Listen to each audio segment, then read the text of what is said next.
We are delighted to be presenting a reading of Jo Tan's play Happy Place as a way to mark the end of a one-year writer in residency program that she's been doing with us here at the centre. Just to give you a bit of context, the writer in residence scheme is something we've run for 3 cycles now, where we hold a mid-career writer for an extended period of time, and where yes, Jo Tan, you've been held, where we support the development of that process in any shape or form that they want. So it's a really open residency that the writer is invited to design for themselves.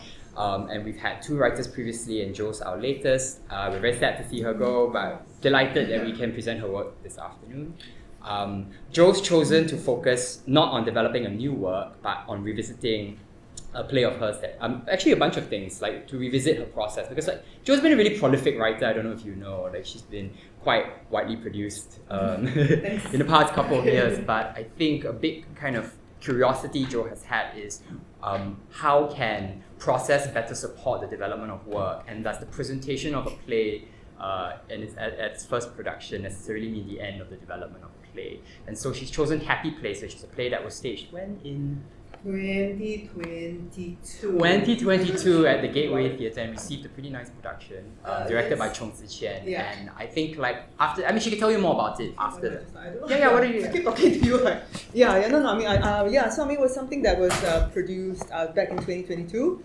It was like the most scary play I ever did because it received the worst review I've received in my life.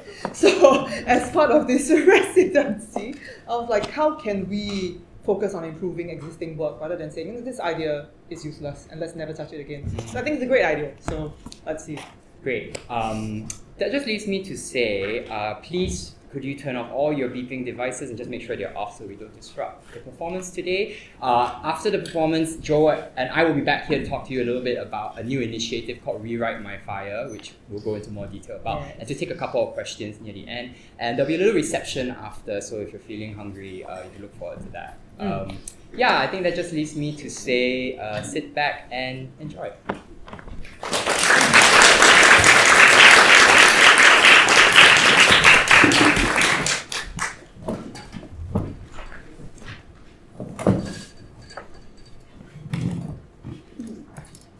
Happy Place by Jo Tan.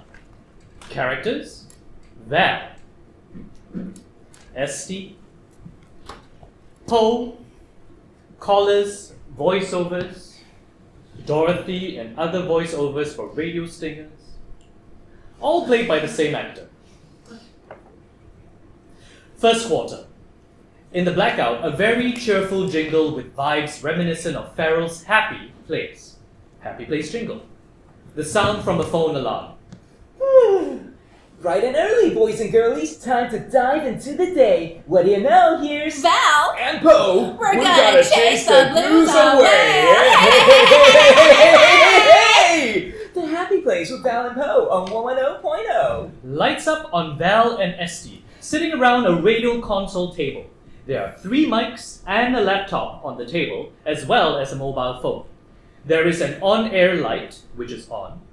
There are 2 plague helmets hanging on the wall, 1 black, 1 glittery and neon.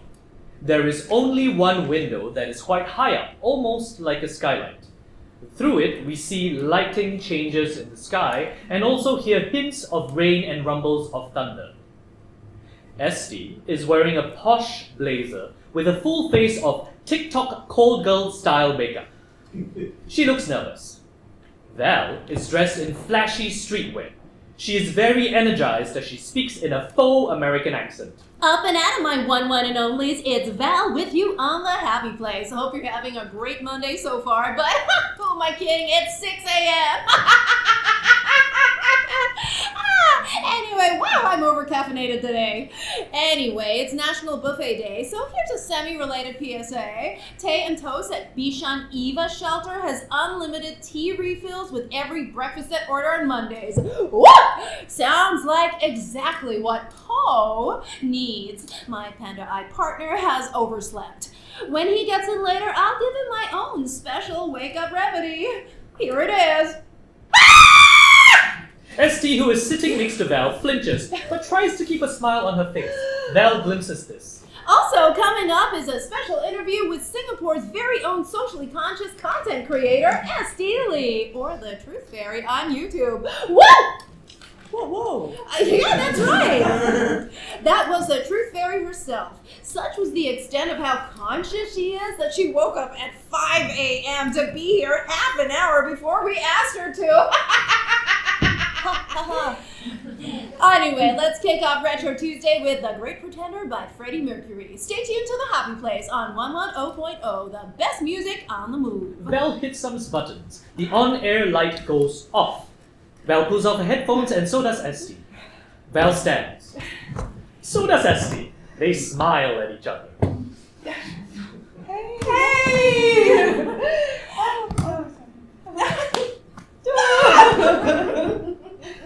There is something in that hug, as if they had been waiting to hold each other for a long time. Esty pulls away first. How you going, Val? Wow, SD. Australians really got you, huh? Yeah, sorry, I've been trying to get rid of it, but it creeps in sometimes. But you were over there for like 10 years, lah. Yeah, but I came back for 2 years already also lah. Oh, that long. I didn't know. Huh? Val knows. They have not at all contacted each other in the past 2 years. Well, yeah, you still look the same. The same as in uni, please, lah. Don't bullshit me. But you look like Snatch Girl. Really living up to your makeup and speak up channel. But you're not warm up. Oh no, it's part of the brand.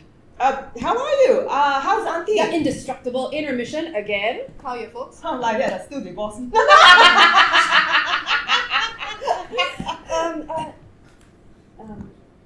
You have a bit of this is not blood. This is contouring. Yeah, I should really stop doing this cold girl pink nose makeup, and nosebleeds are a symptom of the evanescence.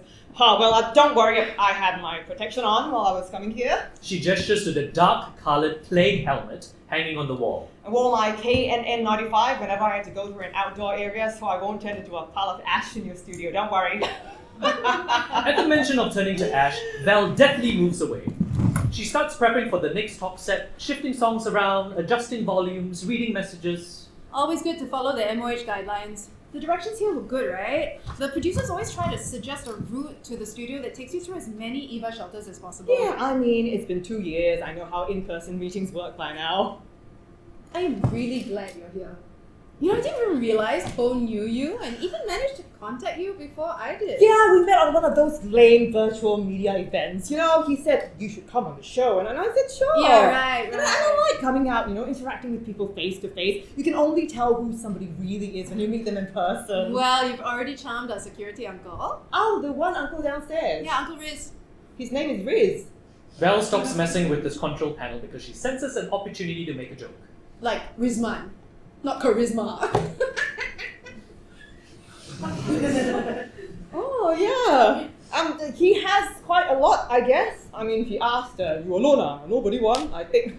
Then he escorted me all the way from the lobby, and he said not to come in when that on-air sign is on, and he sat with me until it went off before he finally asked me to come in. You're such a nice guy, right? Yeah, nice. Yeah. So, Val goes back to the control panel, toggling more things, checking mics. How was that? Okay, right? how was what? Going on air. All I said was, woo. I'll tell you a secret. At the end of the day, all any DJ really cares about is woo! Po and I are here to help people have some fun, start their day right, dad jokes, retro songs, day buffet. All we really want listeners to take away is woo! Okay, you say woo very well. Well, it's you who say everything well. One day you're my uni classmate, and the next thing I know, you've come back from working in Australia to make socially conscious content here. Yeah, the supply of that is lower in Singapore. Yeah, you're like the Singaporean version of Greta Thunberg, but hotter. Oh my god, can you please don't? Oh, I'm sorry. I'm sure some people find her hot also. No, I mean, Greta Thunberg was invited to the UN. You know, she goes to oil company AGMs to call out their CEOs.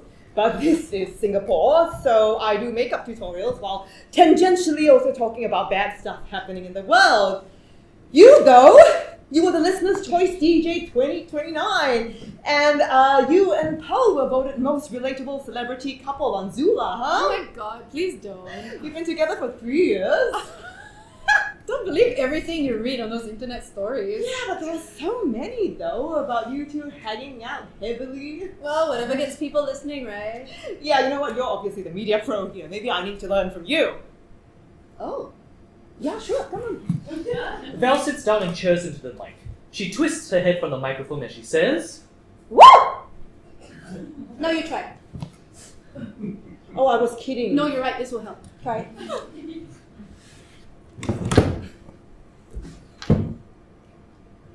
Who's? No. Say it like you would if you were very excited. Woo! No, see, that was wrong. What? You see, when you say, woo, I turn my face away from the microphone so I can get energy behind my woo, but the volume doesn't go right into the mic and blow out the sound levels. That popping noise, when the levels peaks, it's all it takes. All it takes to what? To irritate the listeners enough that they change the channels. It just takes one move said the wrong way.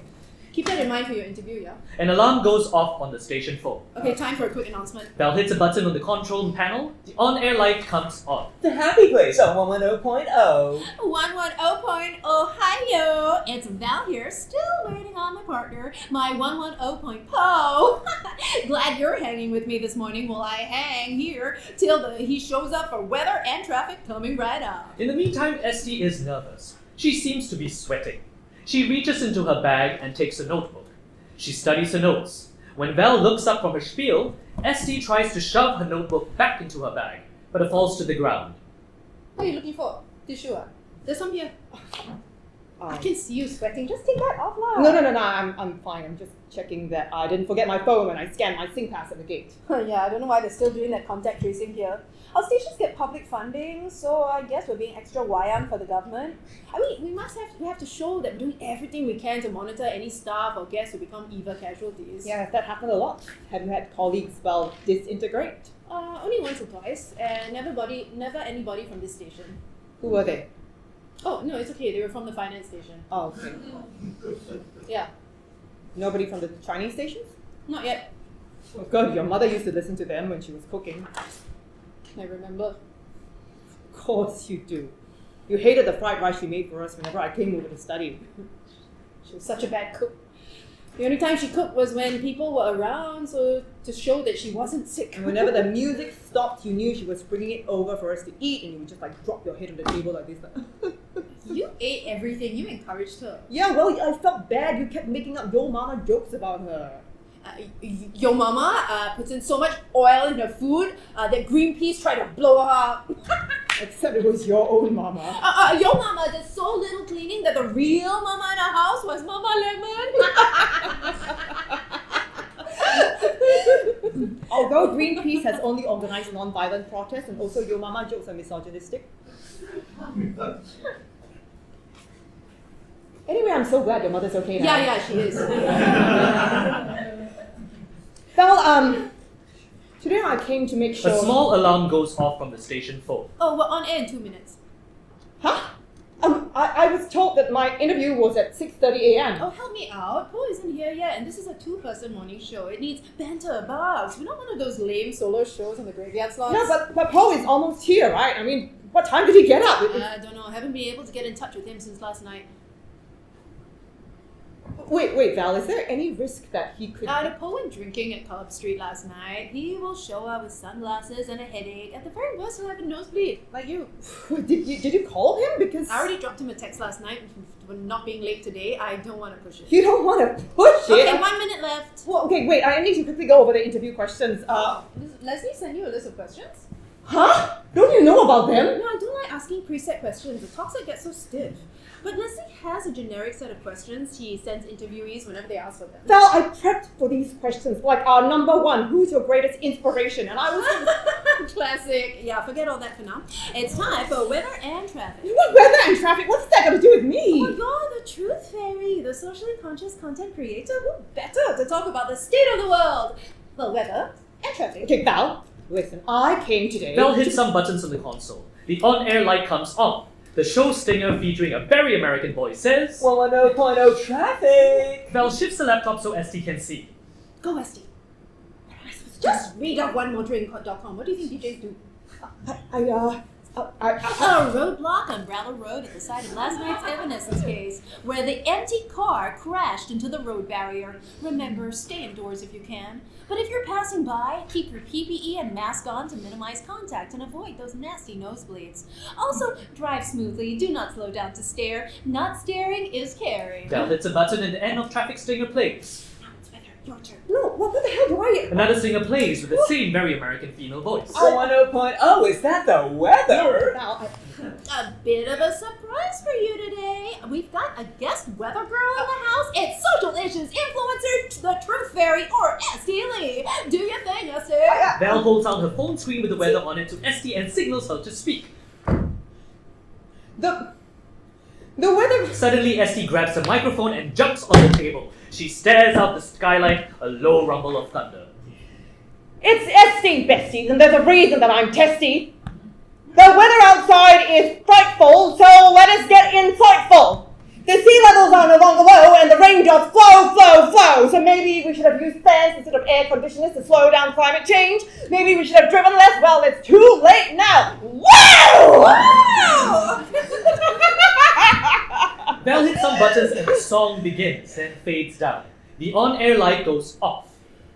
Val gets up. She stares at ST, who is still looking up the skyline. Another rumble of thunder. Lightning lights up ST's face. Wow. Oh, thanks. ST climbs down the table, onto the chair, and then onto the ground. She replaces the mic in its stead. That was, it was special. Yeah, thanks. I figured that just because I'm a weather girl doesn't mean I can't have anything to say. That's such an unfeminist way of thinking. Even if we are on government-funded feel-good media, that doesn't mean that Esty, I know you do social issues, but this show is about being liked. That wasn't liked.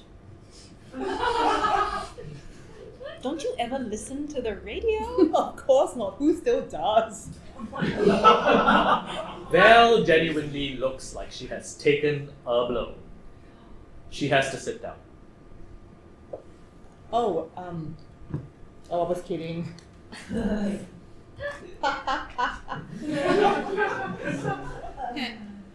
Val, I know that your show has lots of listeners. I just don't drive because I don't have access to radio programs. We 'cause I have don't... our show edited into an online podcast. Oh, I'll have to check it out. But I guess there are so many podcasts nowadays. What do you listen to?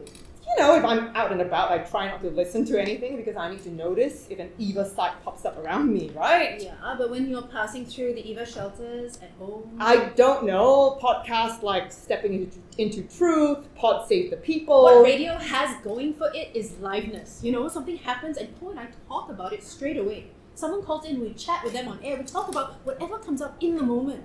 So it feels like we're really there for them, like we're their friend driving with them to work. Yeah, right. It's important that friends are there for you.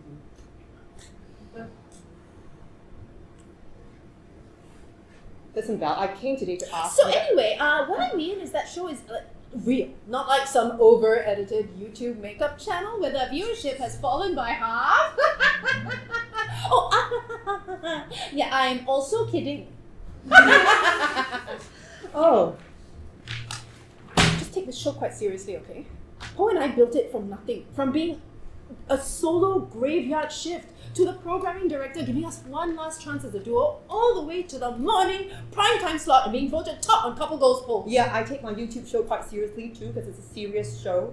Serious enough that it's been shadow banned and demonetized several times because of reports to the powers that be who feel threatened by it. And that's why the viewership has been falling. Not something that the happy guys is to worry about. See, at the end of the day, we both create content. Yeah, but why is ours so different? We both studied sociology. We both learned about all the things that are wrong with the world. We wanted to plan a revolution right there in your mother's flat, remember? A low rumble of thunder. Oh no, man, I moved out. Right. With Poe. No. Poe and I need our space. Oh yeah, that's perfectly normal. Yeah, partners like like space. Yeah, they do. So don't do anything crazy like call them on the phone. That would be pushing it. Val, we haven't seen each other for 10 years. Let's start again. Let's just be honest. Okay. Okay, yeah. I do want to be honest with you. Okay. I think, Esty approaches her slightly. She braces herself. You can just say it, Val. I think Val, it's okay. Just get it out there, okay? I think you need to find different ways to laugh.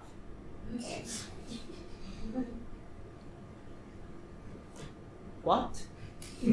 Esty, both times you on air, I noticed that you laugh the same way. What? The audience will pick it up. It will make it sound like you're faking Yeah, it. but I was really laughing. No, but it sounds like you're faking it. So I tried to think of different ways to laugh, like, or, or, yeah. You see, I tilt my head back to keep my voice from blowing out the sound levels, but it also makes me feel like my voice is very organic, you know? So your laugh is not organic. Oh no, most interviewees are not funny. Can you just not laugh? Oh no, it's best to laugh so that people can tell we're having fun. Yeah, are we? Oh yeah, of course, SD. We always have fun talking about everything. I mean, nothing was sacred, remember? Your mama was such a killjoy. You didn't call her mother, you called her mother. Esty does not find Val funny. Okay, Steve, this is where you try the head-throwing thing. Yeah, again, that was your mother, and you're right, it wasn't funny. Oh, yes, okay. I mean, most times Poe isn't funny either. You know, one day during the show, I threw my head back so many times, I got a neck injury. But it works. 7 years of happy partnership. Well, until the last few months when he's been getting drunk and pulling more of this shit. Val gestures to the general absence of Poe. A grumble of thunder. Val, do you think that Poe is... Go easy on him. When you have to wake up at 4 a.m. for work, the more power to you if you have a social life. No, Val, what I mean Oh, was he drunk and invited you on the show? Was it one of those Zoom things where they send alcohol over to your house? No, I mean, okay, maybe, but Val, maybe we should... Why don't you and I do the dad jokes of the day? We'll really make it sound like you're really relatable. I'm trying to say An that alarm maybe... goes off. Talk set time. Let's go. Wait, I need my notebook. Where's my... Val hits a few buttons. The on-air light comes on. Esty scrambles in her bag for her notebook. She can't seem to find it. You're listening to Val and Poe on The Happy Place at 110.0. Esty is rummaging frantically through her bag for her notebook, but she cannot find it. She throws out tissue, an umbrella, rubber gloves, keys, her wallet, but it is one of those deep tote bags. Hey, this is Val, but Poe is still a no-show, probably because last night the Boda went for free flow. Ta-da! I too am a poet, just like my special guest, Esty, my bestie, right, Esty? Esty gets up searching. Yeah, defo, I mean, yeah, right lah. And now it's time for... Val hits another button, a stinger plays. Dad joke of the day. You know, it's really great that you're a content creator, Esty, because we don't copy our dad jokes at 110.0. We make up originals. It's better to fail in originality than succeed in imitation. Well, you did copy that quote, so, Here's mine. Okay, you're punched in the face by Tom Holland, then you're punched in the face by The Rock. Can we not joke about male violence? So after that, which one more pain? Okay, why are they punching me? What did I do? What's past is past. Just answer. Tom Holland punches you in the face, and then The Rock. Which one more pain? Oh, okay, so Tom Holland definitely has functional strength, while The Rock came from WWE, where he didn't actually have to hit people. Okay, it's not so complicated. Okay, I say Tom Holland. Wrong! The answer is your face more pain. Esty is stunned by sheer lameness. Val hits a wah track. Your turn, Esty. Listen, can we talk about something else? I didn't prepare for... Don't always overthink things. Make something up. Yeah, I'm not a comedian. I so- know. I saw your YouTube channel. The game is on. Esty catches a glimpse of the DJ console. Oh, so funny! Well, okay, I've got one. What machine sends out sounds without meaning to thousands of people but is unable to receive messages. The tray return robots at the food court, they keep saying, please give way. Oh, no, wrong! The 5-year-old in my neighborhood, his drum set, the whole of Adam-Khoo tells him to shut up, but he doesn't listen. Oops, he's wrong! Okay, I saw you staring at the radio console already. It sends out music to thousands of people, but people cannot sing back to it. It's a radio, right? I think mine were better. Wrong! The answer is DJ Bell. Just a machine ignoring the real stuff and churning out pointless garbage. Who's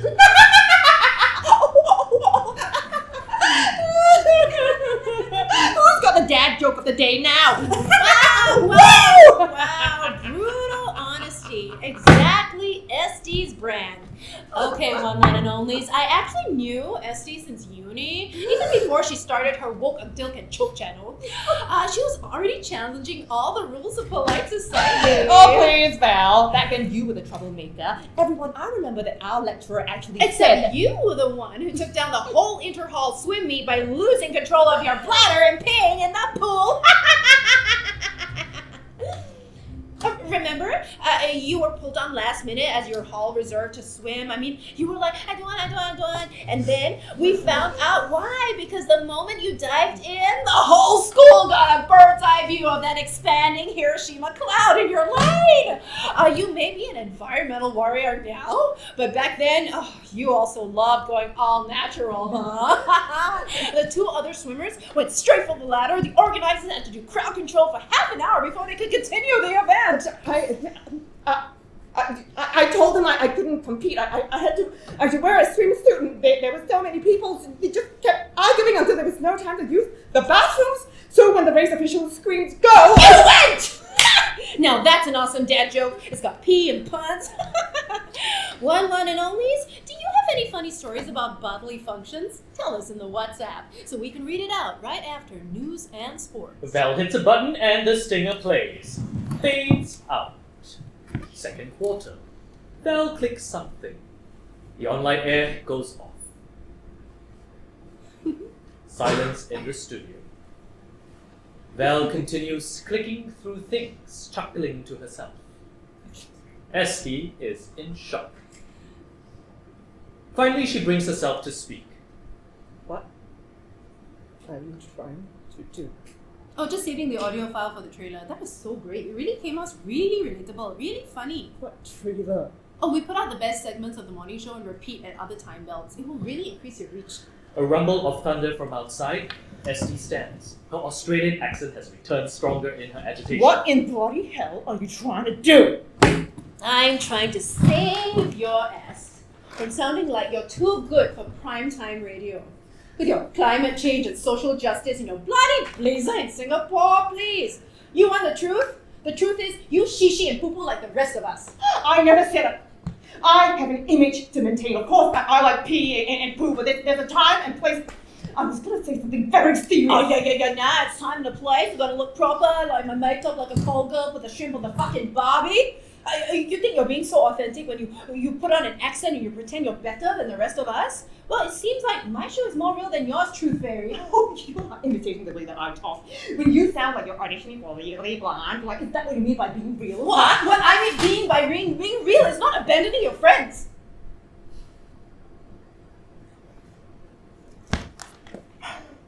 You've got to be kidding me. Forget it. No. You think that I was at fault. When you were the one who left me there, you think that I was just supposed to stay here and wait around for you. You disappeared. You were uncontactable for 10 years. I don't know. It's okay. It's fine. Is that why you agreed to interview me today? To humiliate me? Get your back because you think that I was the bad guy? Why did you ask to come on the show today? I told you, Poe asked me. No, my producer told me. He forwarded me your emails. Maybe you did meet Poe's beer-battered ass at some event, but it was you who sent in a request to be on the show. Well, he was the one who DM'd me on IG. You know what? I can go ask Leslie for the record of the 6 email requests you sent over. Fine. My channel is floundering, okay? Your bloody fluffy talk show has got much more reach, and I need to get on the radio of your bloody 1 at 1 times, okay? Esty pulls off her jacket in a moment of agitation-induced overheating. She is indeed sweating a lot. She immediately pulls it back on. Esty and Val glower at each other. You know what? This was just a mistake, okay? Why didn't you just contact me? I would have helped you. It's very troublesome to unblock somebody from so many different platforms! Esty and Val looked at each other, confused. You know what? This was a mistake, okay? Esty starts shoveling all the barang that is on the floor back into the bag. So what are you doing? I came because I hope that...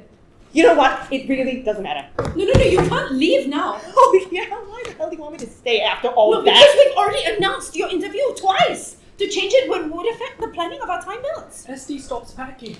She goggles at Val. Paul and I take our programming very seriously with each time belt customized for the viewers. Paul and you! Paul and I have Paul and you! Esty throws her bag on the ground. God! We have Paul and I. We Where the fuck is What Paul? are you talking about? He could have been hit by the evanescence! He could be like tiny bits of ash by now! What is going on with you? Are you together with him or not? Do you even like Oh him? my fucking god! Okay, I'll call him. Val uses the staging phone to call Poe and puts it on speaker. The phone rings.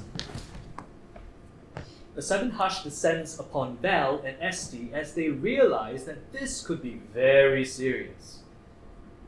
They listen to the rings with bated breath. Then, Hello? He picked up. Val goes back to her radio tasks. Hello? Hello? Val, Val, fucking talk to him. It's Poe. Hello? Esty grabs the phone. Hello? Poe? Are you... Oh, you just missed me. Leave me a message and I'll get back to you. Unless you're fat, then sorry. A beep, and then The user mailbox is full. Esty hangs up and puts the phone back on the table. I thought you're right. He isn't funny. Esty glares. She takes her bag and exits. Or rather, she is about to, when an airy hiss and susurrus is heard from the window. Esty's posture snaps to one of fear and full alertness. Oh, it's just a storm. A distant screech and the sound of some sort of muted explosion. Esty and Val look at each other. Then, as if a spring has snapped, Val and Esty scramble onto the table to peer out of the skylight-style window. The sound of a muted explosion. Esty's face changes. She jumps off, breathing heavily. She goes to get her plague helmet, and then suddenly changes her mind and lets it drop onto the floor. Val looks on, unmoved. Was that Poe? No what? Paul, where got so slim? Anybody that you know? No, not really. I mean, I kept seeing the guy smoking outside the coffee shop. I always think he doesn't take our warnings about staying indoors seriously. But no, he just has to find the yellow box to puff away in. He definitely left more ash today than he usually does. Okay, do we have to call the email reporting hotline? The people at the coffee shop will do it. It's outside their premises. The ministry will come and down and vacuum him up. Esty picks up her notebook from the ground. She fans herself as if not sure what to do with her hands. She is sweating. Steve, take off your jacket. Just leave my jacket alone, okay? It's Gucci's sustainable collection! She glares at Val. She is really sweating a lot. She increases her death grip on the notebook. A message tone from the station phone. Val checks it quickly. Wow. Is that Poe? I knew the last talk said we'd get engagement. A listener wrote in to say 100% of Olympic swimmers pee in the pool. He linked a Business Insider article. In fact, 8 messages have already come in. Hey, you could be better than Poe, Esty. Esty I says low bar nothing. recently. Esty says nothing. Esty, okay. Let's not talk about uni for a while. Stay.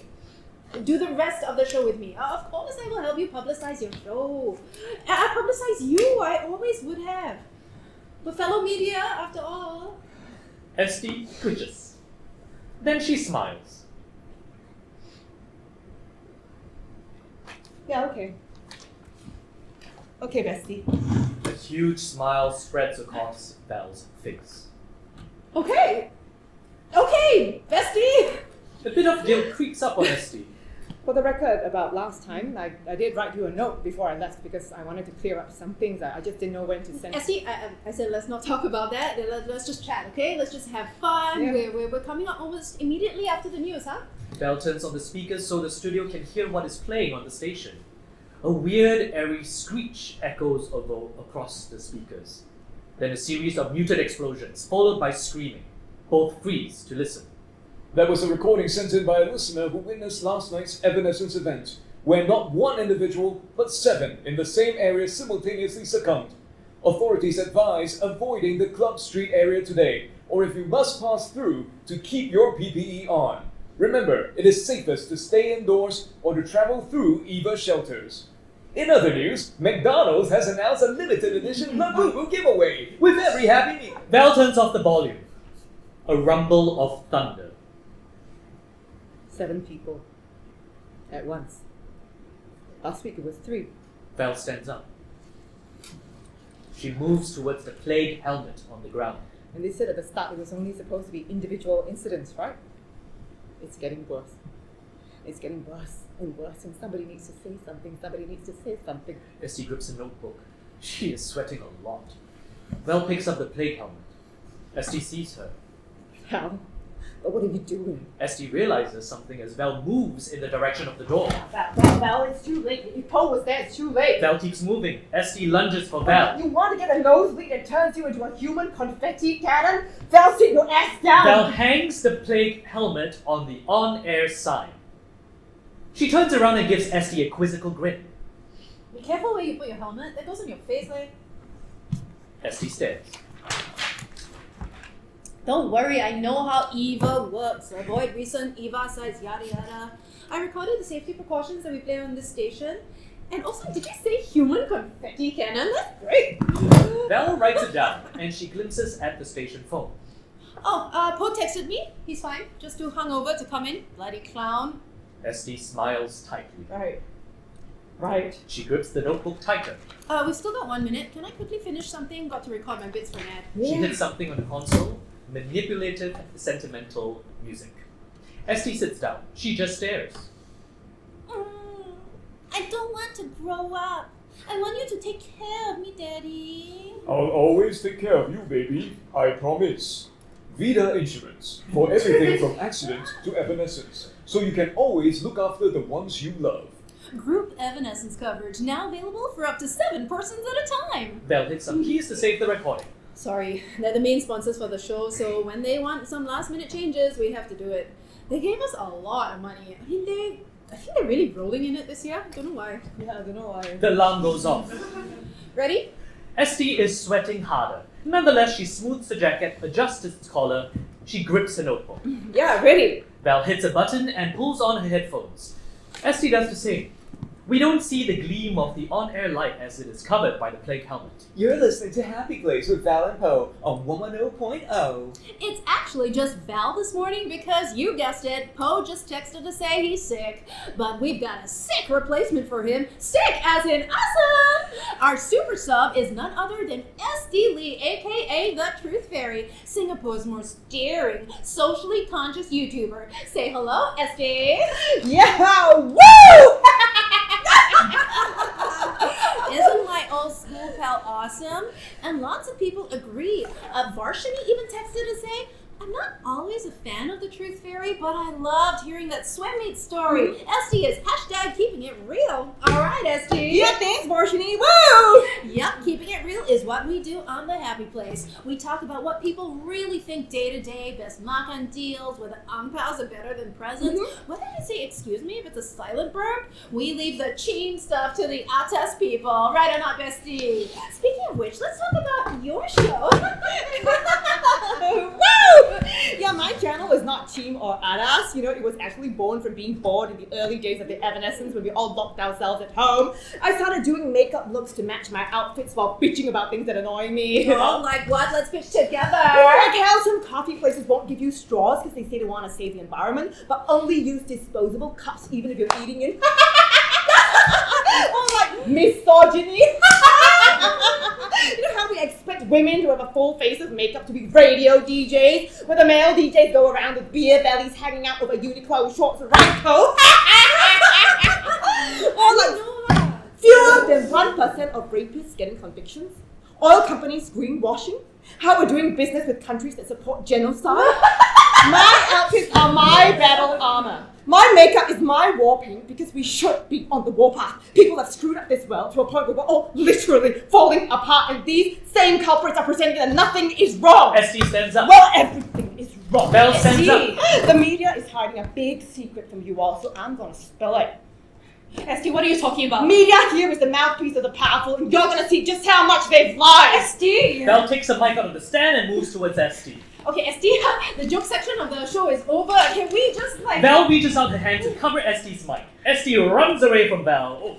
Over the course of SD's next spiel, both of them run around the table. First in one direction, then the other. Faster and faster. I came hoping to tell you this so that we could expose everything together. The fowl from uni would have wanted that. But after just half an hour on this show, I see how deeply you're marinated in the Kool-Aid. You never let me say what I need to say, so I'm going to do it myself. Everyone, somebody contacted the Truth Fairy last week to share a shocking discovery, and I verified it with my fellow volunteer investigators, and I need to share it with all of you. SD's mics run out of wire. Belle catches her and grabs her mic. SD! Stop kidding! I mean, we have set interview questions. Who is your biggest influence? SD grabs Belle's mic out of her hands and pushes her body to the ground with a thud. Belle is shell-shocked as she climbs under the table to get out of Belle's reach. All of us are being lied to! There's no protection from the evanescence anymore! Belle stays on the ground unmoving. Thunder rumbles as she reads from her notebook. They've silenced us with CDC vouchers. They've blinded us with bubble tea. They've drugged us with DJs and other distractions from how the world was being poisoned. With biological warfare and nuclear tests and pollution and other manifestations of our selfishness and self-righteousness, all mixing together in a chemical cocktail of retribution in our atmosphere that causes people to erupt into the very ash that we want to reduce our world to, and still we're too sedated and silent to do anything while everything got worse and worse. We kept calm. We carried on. Carried on fucking up. Belle flips herself over as she is lying on her back, like a tortoise. She stares up at SD, who is now delivering her monologue entirely to Belle. Well, now our carrying on is cut off, because there's no prevention anymore. My contacts tell me the evanescence will only grow and grow in scale and has already become so powerful that everything that used to protect against it doesn't work. Like our EVA shelters. She jumps off the table and opens the door. Like staying indoors, and we might as well just throw away our KN95 because... As she yanks the plate mask off the on-air sign, she freezes. The on-air sign is not lit. As she stares at the sign, a rumble of thunder. The phone alarm goes off. Belle drags herself to an upright position. She takes the mic out of SD's unresisting hand. She walks to the sound console and hits a button. The on-air sign goes on. Hey, one and only, sorry for the delay. Estee's in the bathroom with explosive diarrhea. I'll update when she's done purging the crap from her system. She hits a button. The on-air sign goes off. Third quarter. Belle stares hard at SD. A rumble of thunder. Yeah, sometimes Poe and I like to do our talk sets live when we have guests. Don't like to do our talk sets live when we have guests. We pre-record in case we need to make some edits. You never know what people are going to say. You recorded all that? Yes. As he runs to the sound console, Belle hits a button. Oops, it's gone. As he grabs Belle, You lied to me! Belle throws her off. I lied! You went from one of my closest friends to fucking disappearing for 10 years! And when I needed you the most, you're betraying me again? Fucking Christ, were you bringing this up again? When you were the one who fucking chased me Oh my god, stop trying! As he crashes pressing buttons on the sound console, a huge suite of mic feedback. Belle panics and presses the button to switch it off. What the hell? Stop talking! Just stop with your screwed up versions of the truth. I'm going to tell you what happened, okay? So you left me a note saying we should have a besties Valentine's Day. You said that there was something you needed to tell me before I left for the Australia internship. You said to go to LT13, so I went! But not you! I was waiting from 5 p.m. to 9 p.m., feeling a stupid bottle of wine I bought with my whole stupid month's allowance get warmer and warmer. Even when the evening lecture class came in wondering who this overdressed girl was, drinking and crying into her wine, while the lecturer just chose to ignore her. And you know what else I did in that LT? Write a note to you! So that if you wouldn't say it, whatever this feeling was between us, I would!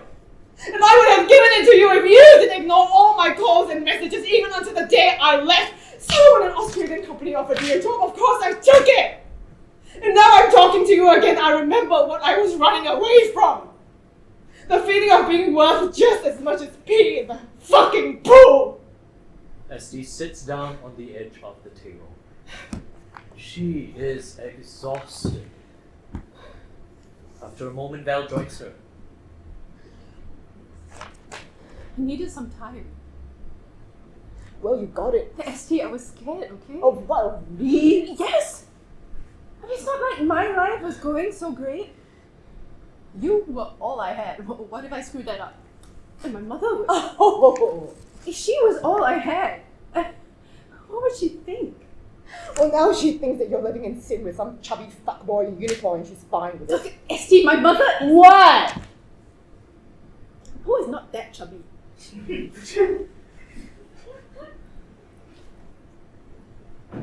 The station's phone starts vibrating. Val looks at it. Now this show is all I have. It's a lot. It's all a lot of people have. And I'm not gonna let you come in and destroy it. The station phone The vibrates. show doesn't matter. What happened before doesn't matter. The truth matters. The world may be ending, Val, and people need to know, please. The station phone vibrates. Know what? That there's no protection from the evanescence? The station phone vibrates. That everything that they were doing, everything that made them feel like they had some control over their screwed up lives, that's all gone. The station phone vibrates. You want to tell them that our A-star scientists threw everything they had at these new mutations these last few weeks, but on Thursday, the entire specialist team, the best in the region, went up in ash together with our hopes. Is that what you want? The station phone vibrates. SD stands up slowly. You knew? The station phone vibrates. You knew? The station phone vibrates. We had a lot of scientists on the show in the early days of the evanescence. I kept in contact with some of them. One of them let something slip. The station phone vibrates. You knew? And you didn't do anything? We are entertainers. What can we do? The station phone vibrates. We can tell some jokes, put on pretty makeup. Help them think that the evanescence is, what do you say it was? Just confetti cannons going The on. station phone vibrates. That's the best thing we can do. Give the world some palliative care. How bloody arrogant are you? You think that you get to decide what everybody should know? No, I am The not. station phone vibrates. Val abruptly grabs the phone and puts it on speaker. Hello, Val on the Happy Place. Hello, you are doing an interview with ST Lee today. Yes. My name is Dorothy. My daughter wants to do content creation, so we tuned in. ST's swimming pool story was funny, Oh, thank you. but you cannot interview her anymore. Right. I just dropped my daughter off. She was so sad that ST couldn't do your previous talk set because of her explosive diarrhea. So I went to research her. That way I could still tell her something about ST's work. My God, the things she talks about. Dorothy, we always... I know IMDA rules don't let you talk about LBGT things, so that one never mind. But genocide, rape, suicide. Children are being driven to school during this time. SD grabs the phone. Dorothy, it's ST here. My channel specifically tries to help young people by sharing real fears about their future being taken away. And fears like... Stop being selfish and keep your bloody fears to yourself. SD is stunned. My daughter is depressed. So young and already depressed. Don't you think about who is listening? There are even guidelines for media reporting on these things. Were you going to come on morning radio and talk about them? There are media guidelines for everything here. Okay, mainstream media is not telling us what we You need. don't get to be the judge of that. How arrogant are you that you think you get to be the judge of what my daughter should hear? Our young people are already having a difficult time. You want her to jump out of a window? Listen, Dorothy, today I came to share information about how I don't want to know. Just let us have a nice drive to school. She was happy this morning. She laughed at your swimming pool story. She loves the happy place with Belle and Poe.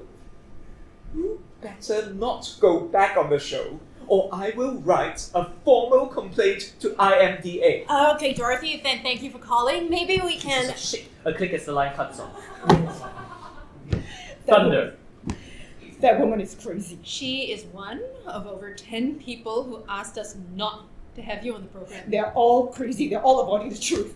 It's precisely because of so many people doing that for so long that the world has become like this. People need to know Not the on truth. my show. Then why did you let me come on? You could have cancelled this once Paul told you. Why did you let me come Oh, on? maybe because I deserve to be happy too.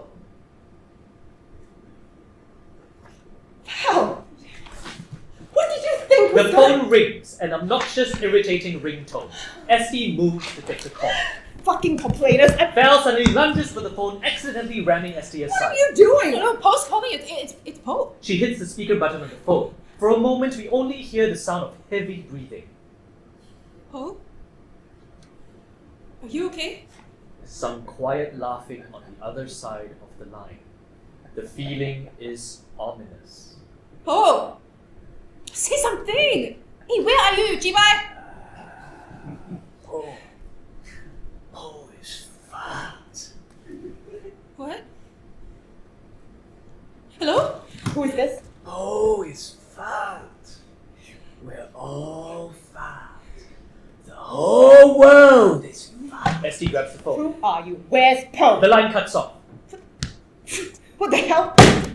What was that? Esty notices Val is crying. Val. Val is crying in a bout of tenderness. Esty goes to her. She sits Val down. Hey. Come on, it's all right. It's okay. That obviously wasn't Paul. It was just some prank call The or something. person was calling from his phone. Poe never goes anywhere without his phone. He must have been hit last night at Club Street. I know. Okay, Paul texted to say that he was sick, right? He didn't text. I lied. You were right, ST, I lied, but I have to. What else can I do? I mean, what else? Okay, Val. I think that you should go home. Shall I call somebody? No, we already skipped the last talk set. Okay, shh. You stay and finish your shift, okay? I'm going to get Uncle Riz, and then he can make sure No, please don't leave. I can't do this by myself, ST. This is the Val and Poe show, the Val and Poe show. Poe and I may not be real lovers or even real friends, but from 6 to 10 a.m., when it matters, we are the listener's favorite couple and we are happy. Everybody is happy! Esty presses the phone into Val's hands. Okay, Val, listen, I need you to call someone, okay? Okay, call your mum, and in the meantime, I'll just go to the other channel, see if any other DJs are free to come and Just take stay with me, ST, stay. Okay, do the rest of the show with me. On the show, we can be best friends again. You know, just like we were before you left me. Don't I deserve that at least? A rumble of thunder. Okay. I'll do the show with you. Esty picks up her notebook. But people need to know. So they can decide what they want to do with their time. No. They will riot. They'll do crazy You things. can't decide for people how they should act. All we have now is the choice of what to do with our remaining time and see whether we can make a difference. You can't take that away too. No, I just want to make them happy. Let them choose how to be happy. Like how you chose to have me on your show. Like how I'm choosing to stay. You'll stay? I'll stay for a while. And we can talk just like the last time? Just like in school, Val. Back when we could say anything we wanted to each other. Okay. Val goes to the sound console. I miss that. I miss that so much. Being able to tell each other anything. Yeah, you can tell me now, Val. My mom's not okay. She's gone. Esty is horrified.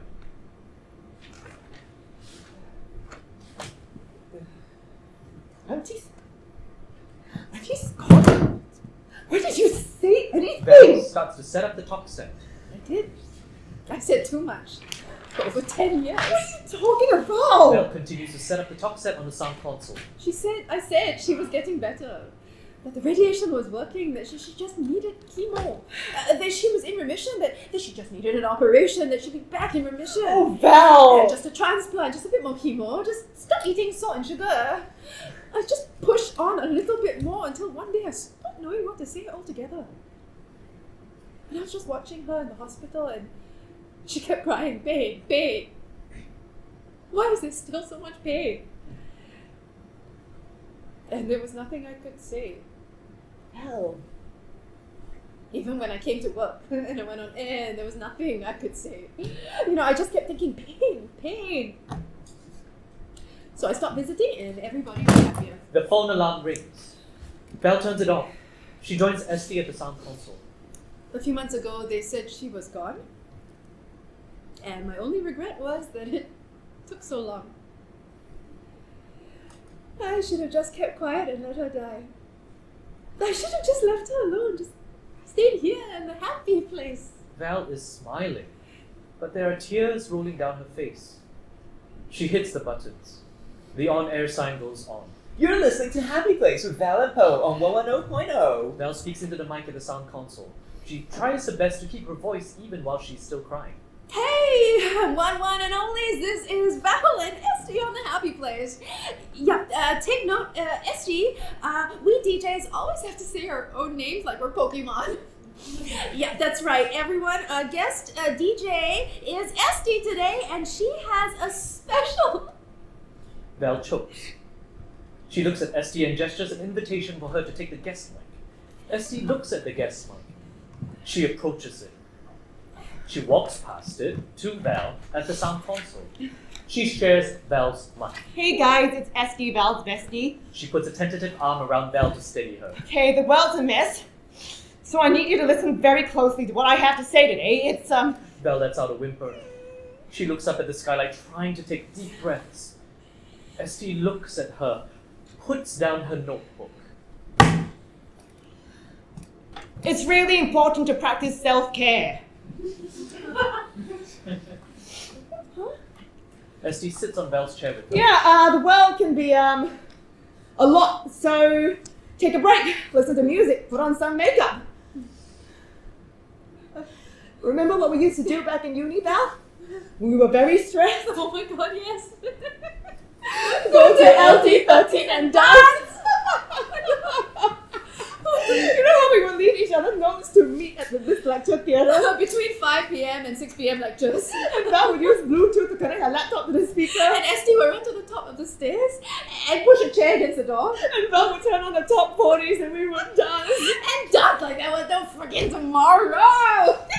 No freaking tomorrow! That's a good one! Hey bestie. I'm really sorry about the one time I didn't show up at the LT.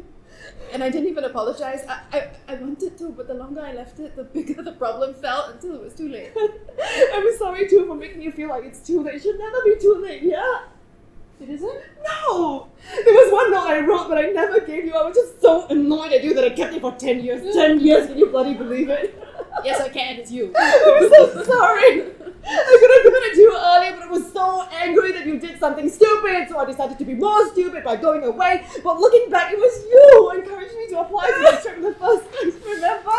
It was you who looked out for me, who listened to me, who believed in me, and without you, I wouldn't have become who I am today.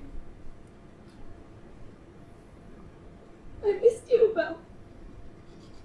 I missed you too, Esty. I never stopped.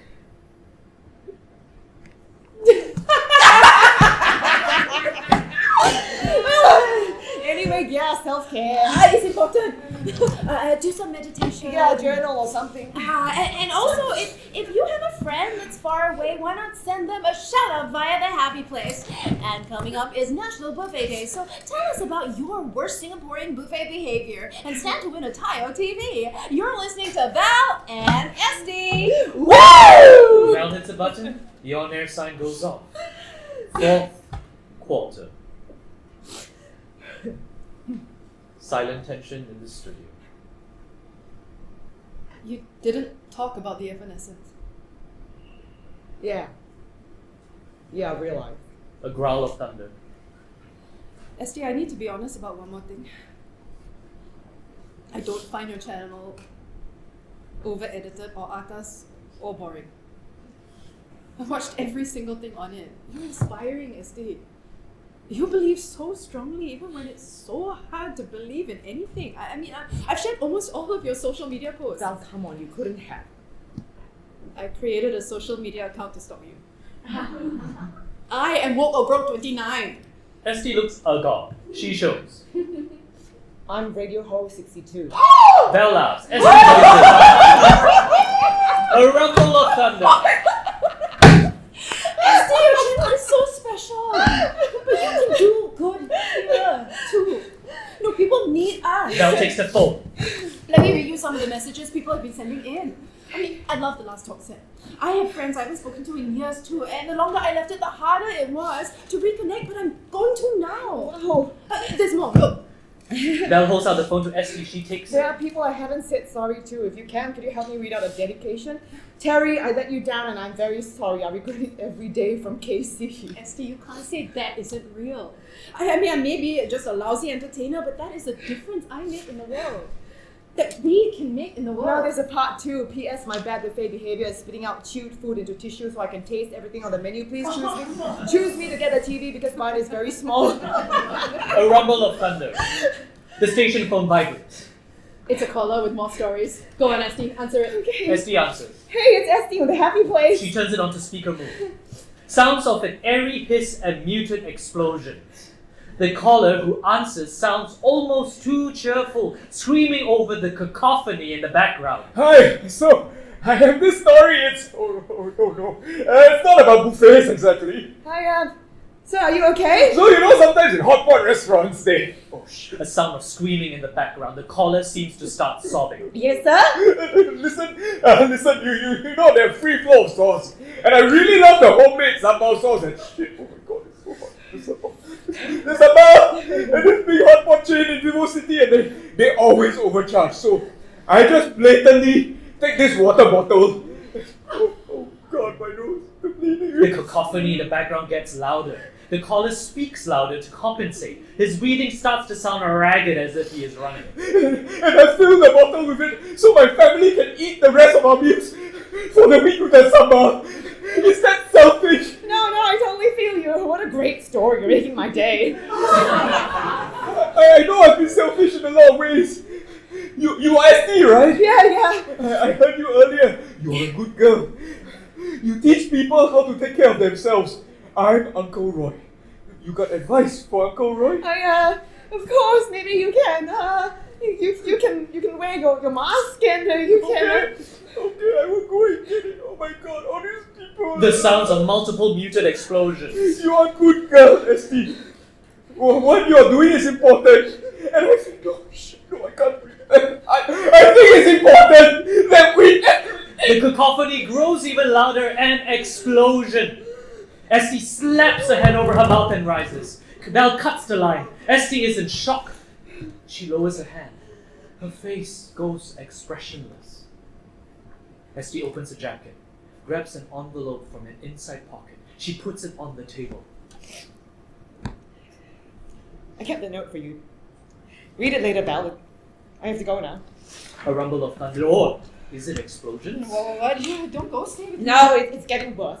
I have to leave now, but I still can. No, what are you going I don't know. Tell someone, do something. But if I stay here, I'm accepting that it's all over. Okay, you stay. You do whatever matters to you. But if I accept that it's all over, what's the point?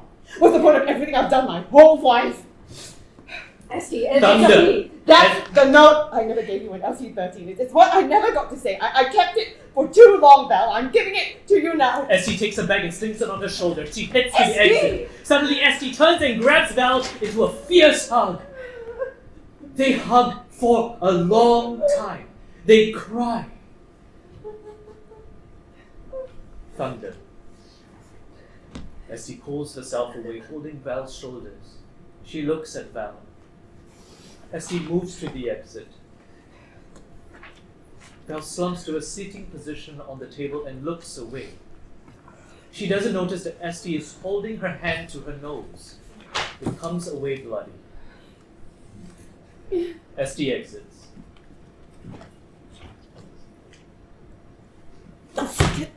Val stands up. I get to decide how I want to spend the rest of my life. She goes to the door. Esty, wait! Suddenly wait she for- notices something. There are bloodstains on Val's clothes where Esty has touched her. Esty? She turns to the exit. Esty! Esty is nowhere to be seen. She climbs to the table to look at the skylight. Esty, wait, are you? An airy screech, a muted explosion. Val stands on the table, staring out at the skylight. After the silence, the sound of dragging footsteps from the same exit that Esty used. Someone enters ominously in a plague mask. He removes it. It is Poe. He looks like he has one heck of a night. He gives a weak wave. Yo. Okay. So angry for what? Angry ah? Aiyo, sorry lah. My date was ordering junk after junk last night. Wow, I blacked out. Don't know how I got home. I wanted to call you this morning. I don't know. Is it a bitch stole my phone? Bye. Wow. Why the table so messy? He sits in his chair, Aiyo. putting his legs up on the table. He kicks Esty's plague mask and the envelope off. Belle's eyes follow the envelope. Hey, why you standing up there? Don't be lah, oi. Hey, I asked this cute content creator to come today. You can don't so blackface, no. Hey, what time then? Station phone alarm goes off. Oh, shit. He moves to the sound console and pulls on his headset. Belle climbs off the table. She takes the envelope. She pulls the note inside out and unfolds it. She freezes. Hey, late for next talk set already. You waiting for Christmas ah? He hits a button. Happy, happy, happy, happy place with Val and Poe on 110.0. Woo! Hey, one and only, it's Poe! Sorry I'm late, my horoscope said it was unlucky for Libras to leave the house today. Just kidding. But next up, we will rank the best 2 worst excuses Singaporeans have used to take MC. That's coming right up once my gal, Val, stops being pissed off at me. In the meantime, here's Smells Like Teen Spirit by Nirvana.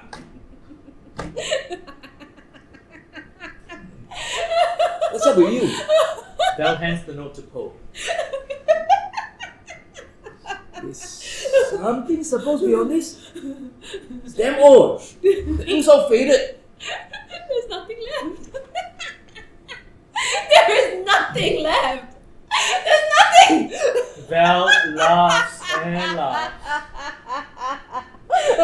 She wears a plague mask. She starts rocking out to the song. Poe, infected by her energy, chunks from a hip flask from his pocket, pulls on his plague mask and joins her. They dance to the song, headbanging and jumping up and down like acolytes in a pagan ritual.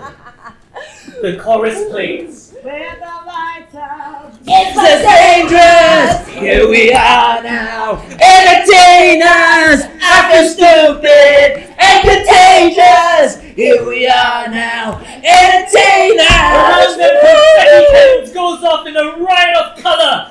Blackout.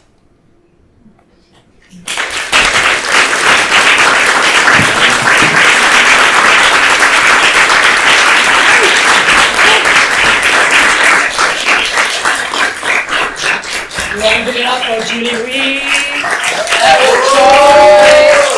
Show Chen. This reading was directed by Renee Chua. And of course, writer performer Joe Tan.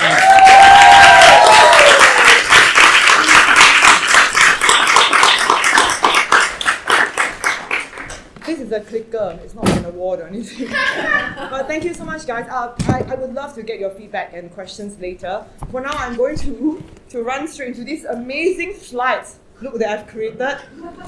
Rewrite my fire. Look at that. Wow. Okay, so I just wanted to explain a little bit about why I decided, I think, to go into revisiting an old script, other than the fact that it was like the worst review I've ever got, and I was just hoping that'll be better. I think similar to what Joel said, I think a lot of us, especially myself, I have this productivity plague where just like, I have to generate the next thing so that I'm relevant. You know? So I don't know whether that necessarily works. And I think what that happens, it comes at the cost of being. By the way, if you have to go, right, you'll just go first. I just say, okay, like if you have to go, please feel free to go. But this will take about 15 minutes. So yes, you're welcome to stay if you want. Last chance. Okay, so yeah, and I wanted to just focus on how I could possibly be a better writer in my time here. With the residency rather than going, yay, here's a brand new script. So, yes. So here, yes, I want to get better instead of more stress. That's the productivity, the hamster wheel. So, yeah, so I mean, I essentially treated this Center 42 residency as kind of like my rehab, like with the support of C42. You know, they give you an allowance every month. Oh, so good. So you actually get some support to feel that, you know, I do not have to always generate the next thing. You can really focus on what makes you better. By the way, I read that every 7 minutes you have to engage the audience, so it's been a while. So can we give a big round of applause to the next writer in residence, Nabila Syed? Yay!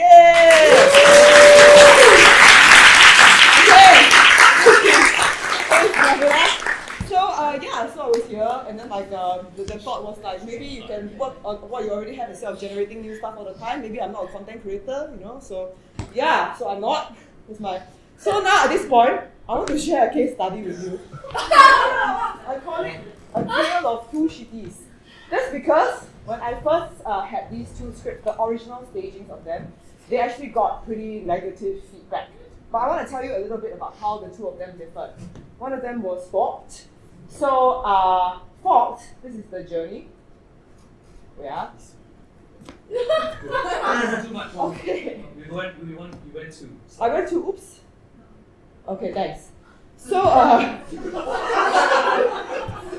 Forked had an interesting journey in that it was originally picked up by Saga Seed Theatre, that was a now unfortunately defunct company set up by Jean Tay, one of our respected playwrights, and she wanted to help playwrights to develop their scripts. So it received a reading.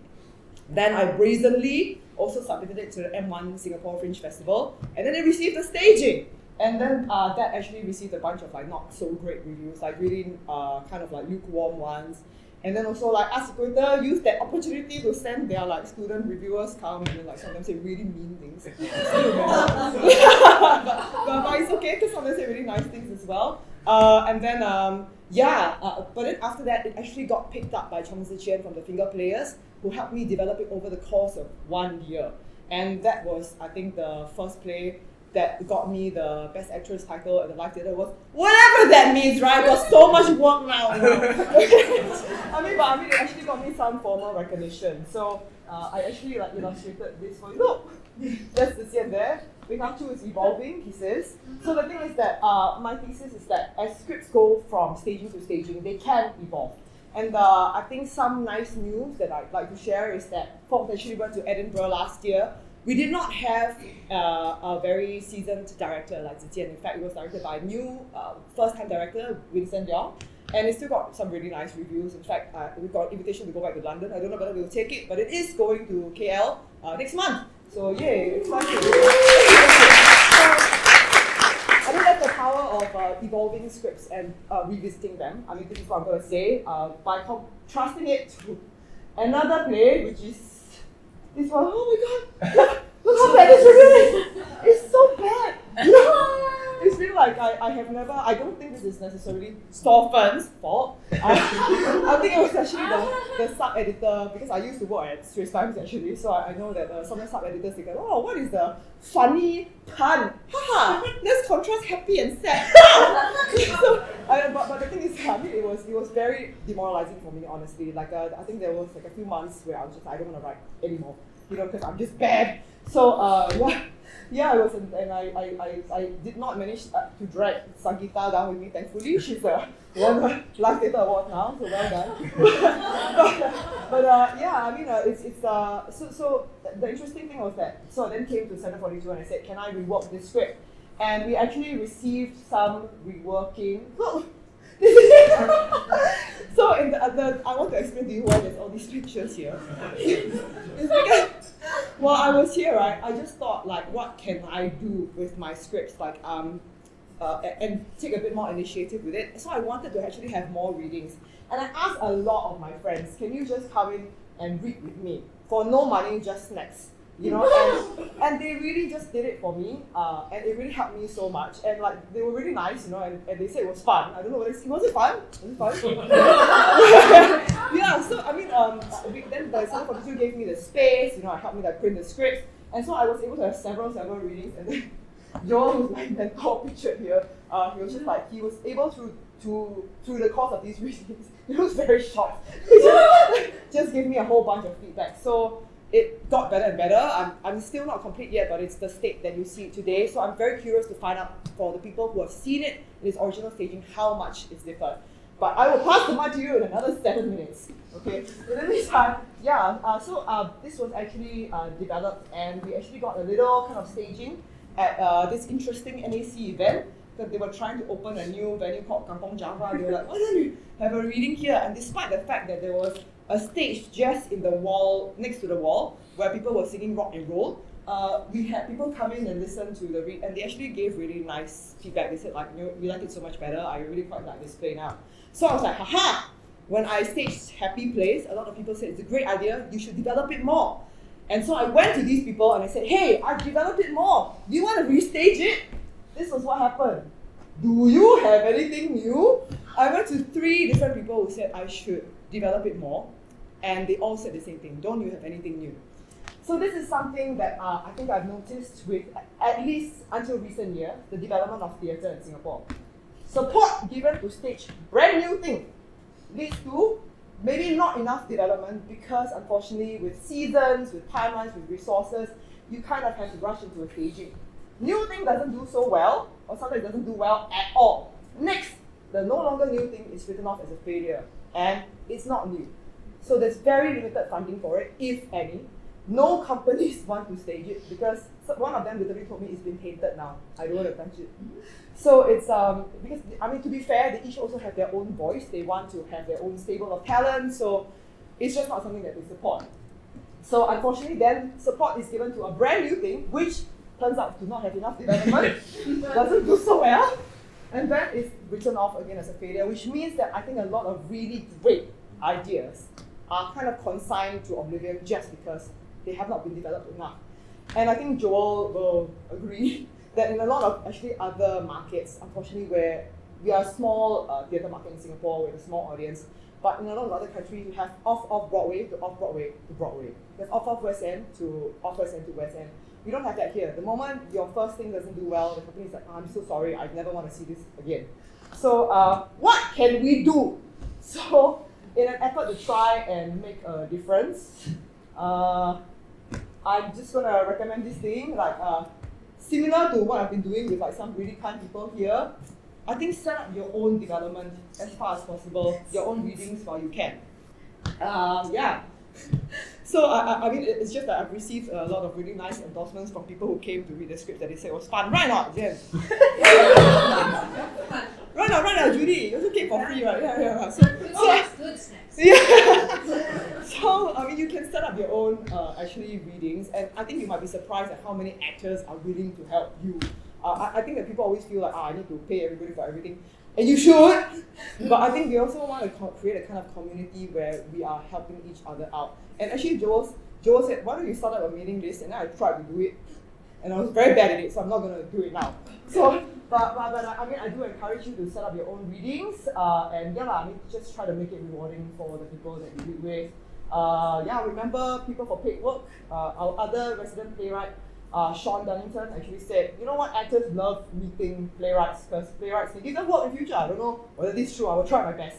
But so I mean, that's what I meant for the actors. And for the actors, just a caution, if you want to help, right, just don't expect to become the final production, because it just gets very stressful for the playwright to ask you for help. I volunteer.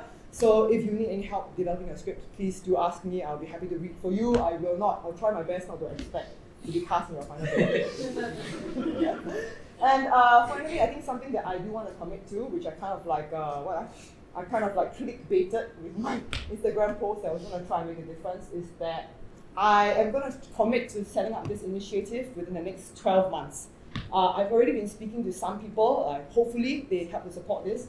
It's called Rewrite My Fire Second Chance Stagings, where existing scripts that have received one staging and perhaps not gotten the response I think that they thought that they would, or that they hoped that they would the first time, I want to create at least a 3-year repeating festival where these shows get a chance to be staged for the second time, provided the following things. Wow. Fire! How? Playwright still strongly feels for the idea enough to stake the effort on my second staging of it. Because it's like people will be like, it better be better now, right?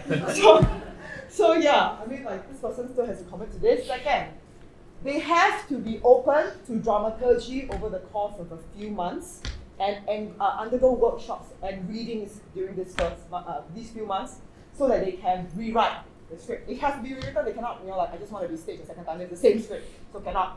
The second chance staging will be focused on shows that have been staged before. New scripts, you'll have opportunities, guys. Go and find the funding for it. If you want to ask me how you can find alternative funding, I'm happy to share with you, actually. In fact, we will have a talk night session after downstairs, so please come and find me. And of course, caveat that the staging will be focused on text as opposed to production values, because it should be talking about how the text has evolved.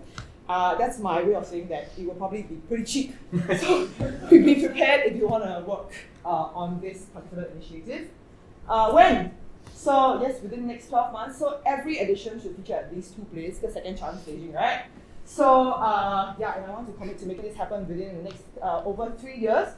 It may have a different home every year, I don't know, but I'm going to try my best to do this. I have set up an email account, rewritemyfiresg@gmail.com. Please email me your scripts and your staging history. And then myself and Joel has actually said that he'll help me read these scripts also. So we'll try to shortlist the scripts to be staged for this second chance staging. And I also wanted to be very honest that, again, please give me your non-negotiables when it comes to cast design, because honestly, it's 2 plays. With limited resources, probably have to cast and hire people in repertory, so the same stage manager, possibly the same director, things like that. Unless it's like a 1-person show, then let me know. That'd be great. Yeah, so how do you guys feel about this? Yeah. Okay.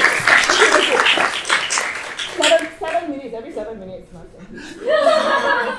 So finally, I want to say that even though I've talked about the second chance stagings, I mean, personally, I think I have been privileged to, be a lawyer or whatever, so I can be quite creative with like applying for grants and looking for places to stage shows. So I've been privileged to take a show to Edinburgh last year, and actually it's just confirmed that I'm going this year as well. I got funding. Thank you for the people who have supported the funding initiative, so we're able to go. And also, I'm trying to set up a pipeline with my friend in KL to bring more, really small 1-person, 2-person shows over to be staged in their kind of bar/theatre. So let me know. I mean, there are different ways to get your show staged. I'm an alumnus with NUS, so I've staged my show with ExxonMobil campus concerts, with SMU with NUS Art Fest, and then we've got Vita from SMU here.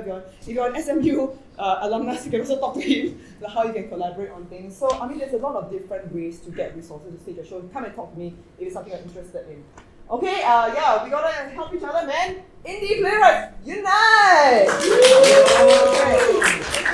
And speaking of which, let me present the playwright who's going to be produced by an English playhouse. What's it called again? Say that. The Royal Court. The Royal Court Theatre. No, all English.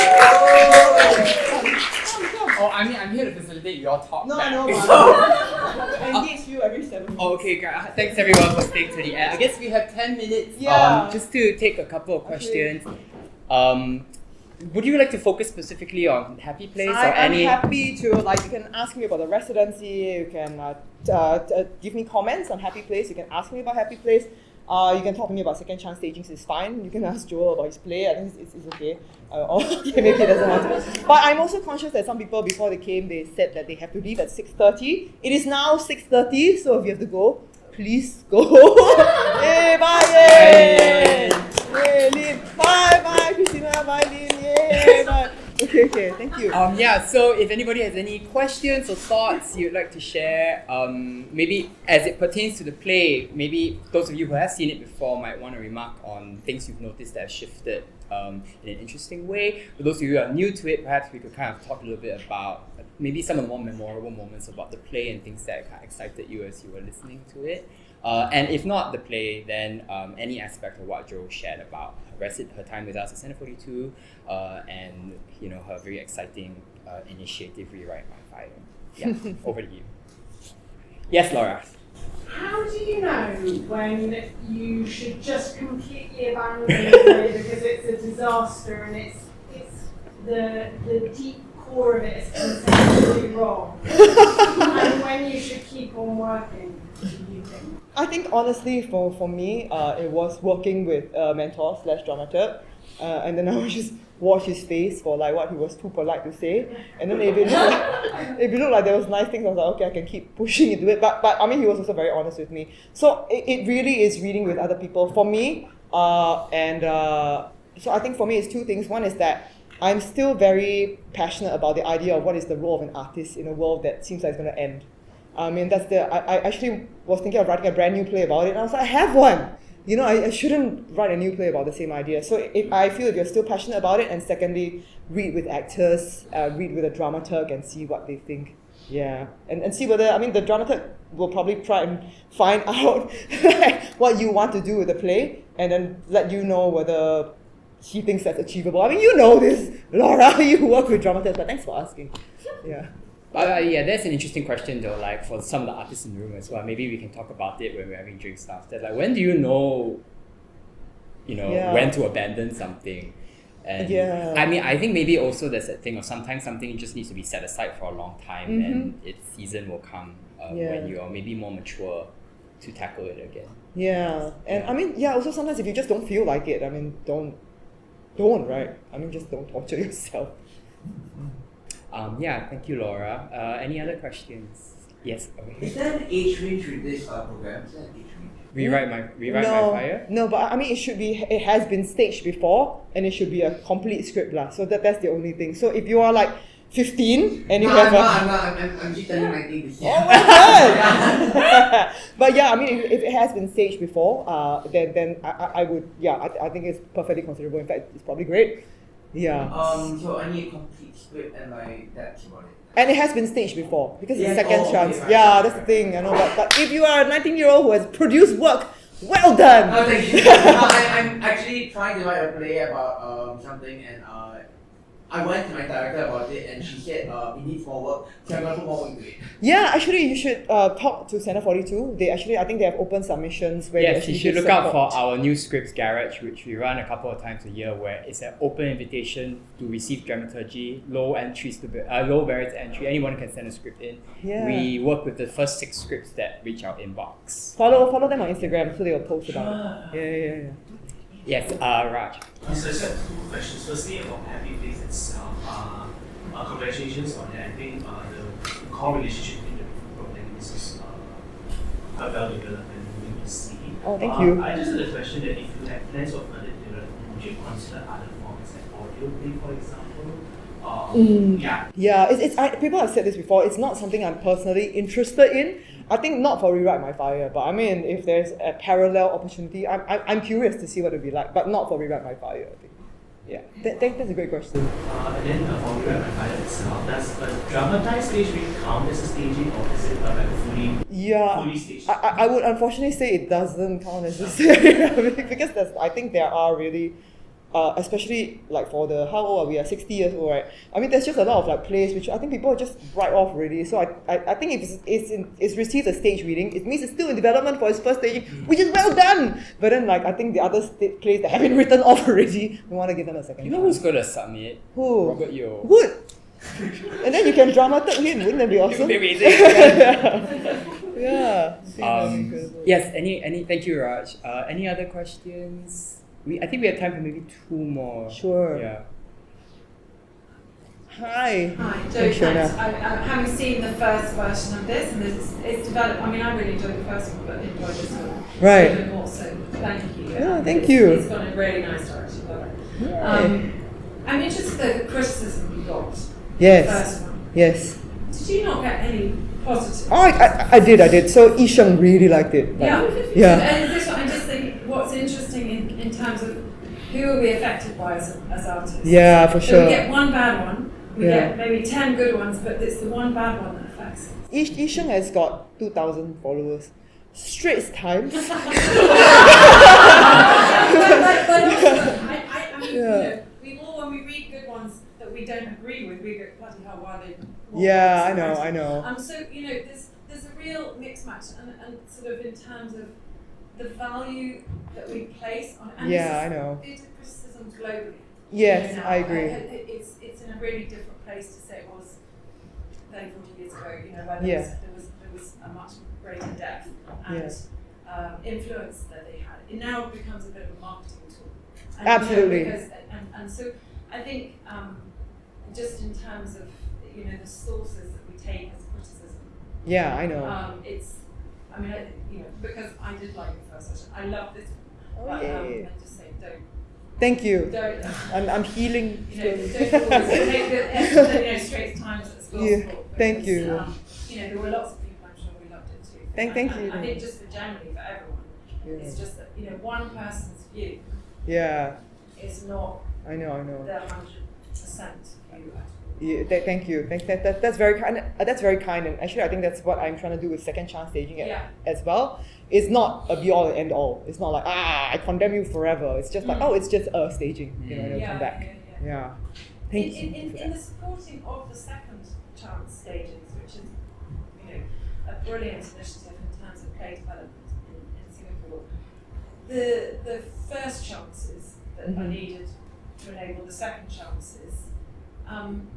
Is there a groundswell of that where, you know, younger playwrights or new playwrights, you know, can sort of, you know, with the limited spaces and the increased costs and the resources and all that sort of thing, is there, I know Centre 42 do a great job in terms of, but in terms of how we stage, to have the pool that you need then for the second ones. Yeah. Can you share information as to how that?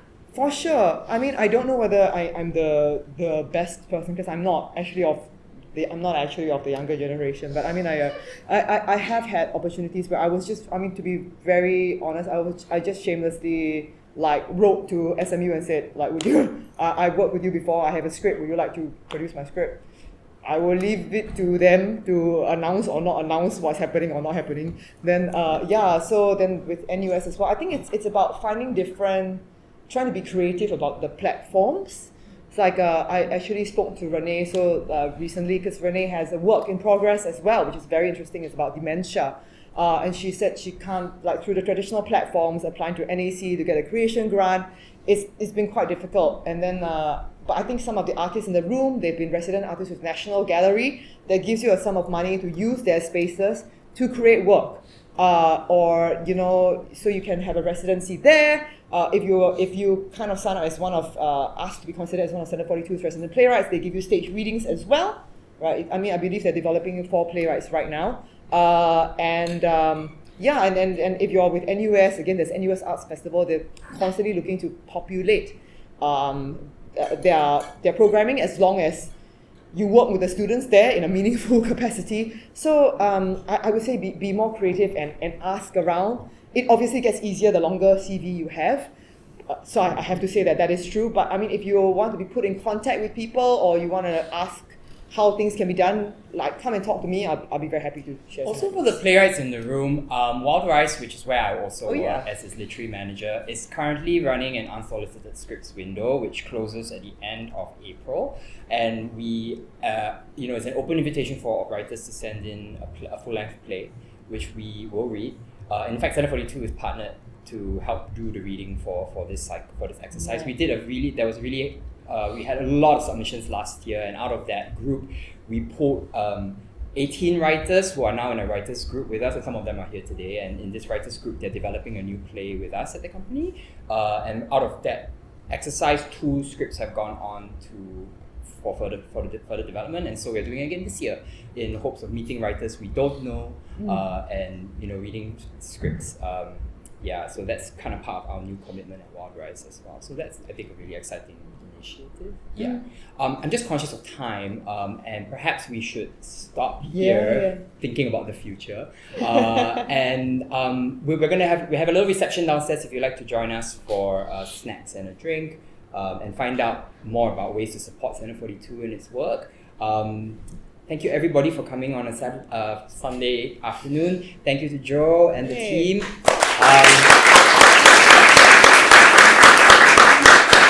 See you next time. Thank you very much. Yay.